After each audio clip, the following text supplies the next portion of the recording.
Good morning students. आज हम BA part first के द्वितीय प्रश्न पत्र भारतीय राजनीतिक विचारक में कौटिल्य की पर राजनीति के व्यवहारिक पक्ष को और कौटिल्य के राजनीति विज्ञान को योगदान का अध्ययन करेंगे। व्यवहारिक पक्ष के अंतर्गत कौटिल्य ने दो बातें स्वीकार की हैं या दो स्थितियों को मान्यता दी है। एक है दूत और एक है गुप्तचर व्यवस्था। पहले हम पढ़ेंगे दूत के बारे में कौटिल्य का क्या मत है। युद्ध और शांति दोनों ही कालों में राज्यों में निरंतर संबंध बनाए रखने के लिए दूतों की आवश्यकता होती है। विदेश नीति का संचालन करने के लिए मुख्य उत्तरदायित्व दूतों का ही होता है।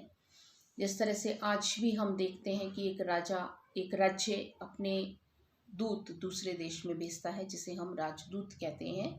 तो वही बात एक तरह से कौटिल्य ने स्वीकार की है। दूत राजा के मुख के समान होता है, क्योंकि इसके माध्यम से ही राजा दूसरे राजा तक अपनी बात कहता है।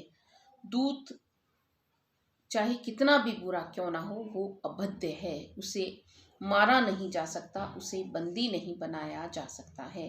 दूतों के कुछ प्रकार कौटिल्य के द्वारा बताए गए हैं, वो इस प्रकार हैं। पहला है निष्ठार्थ, जिस दूत में अमात्य के सभी गुण होते हैं, जो अमात्य के समान आदरणीय होता है, जिसमें विवादास्पद प्रश्न पर निर्णय लेने का अधिकार होता है, उसे निष्ठार्थ कहते हैं। दूसरा है परिमितार्थ, जिस दूत में अमात्य के गुणों से 1/4 गुण होते हैं और उसे केवल उन्हीं मामलों में निर्णय लेने का अधिकार होता है जिसके लिए उसे भेजा गया। यानी कि जो निस्वार्थ है वो विवेक से भी निर्णय ले सकता है, लेकिन परिमितार्थ अपने विवेक से निर्णय लेने का अधिकारी नहीं होता है।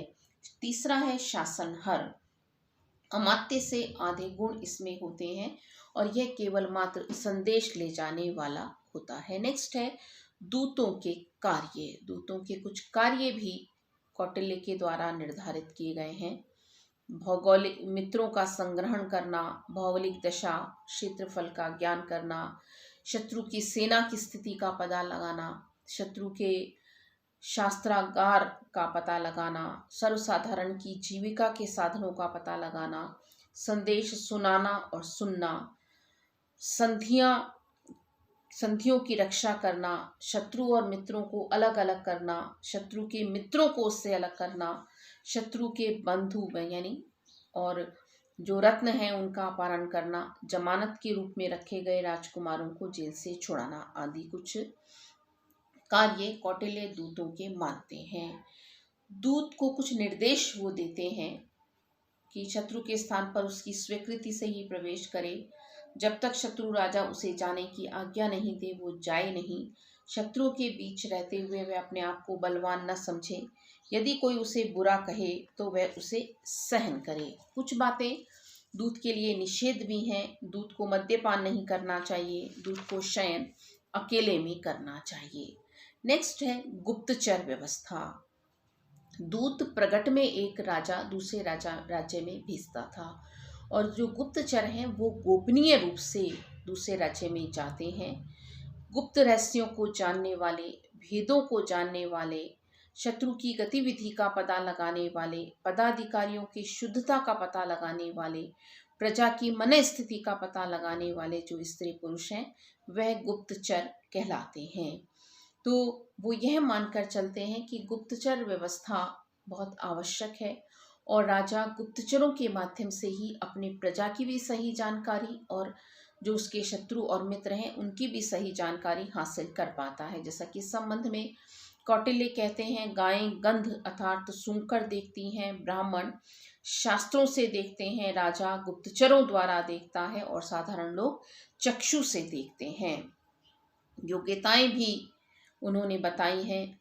जो राजभक्त होता है, अनुभवी होता है, कर्मनिष्ठ होता है, नीतिज्ञ होता है, साहसी होता है, वही प्रमुख रूप से गुप्तचर बन सकता है। गुप्तचर के दो प्रकार कौटिल्य के द्वारा बताए गए हैं, संस्थागत गुप्तचर और सत्रीय गुप्तचर। संस्थागत गुप्तचर वे होते हैं जो एक स्थान पर रहकर ही गोपनीय रहस्यों की जानकारी करते हैं। और क्षत्रिय गुप्तचर वे होते हैं जो इधर उधर घूमते हुए गोपनीय रहस्यों की जानकारी हासिल करते हैं। संस्थागत गुप्तचरों के 5 प्रकार कौटिल्य के द्वारा बताए गए हैं, जो कि इस प्रकार हैं। पहला है कापाटिक, दूसरों के गुप्त रहस्य को जानने वाला, छाल टोप पहनने वाला कापाटिक है। सेकंड है उदास्थित, बुद्धिमान, पवित्र तथा सन्यासी के वेश में रहने वाला उदास्थित है।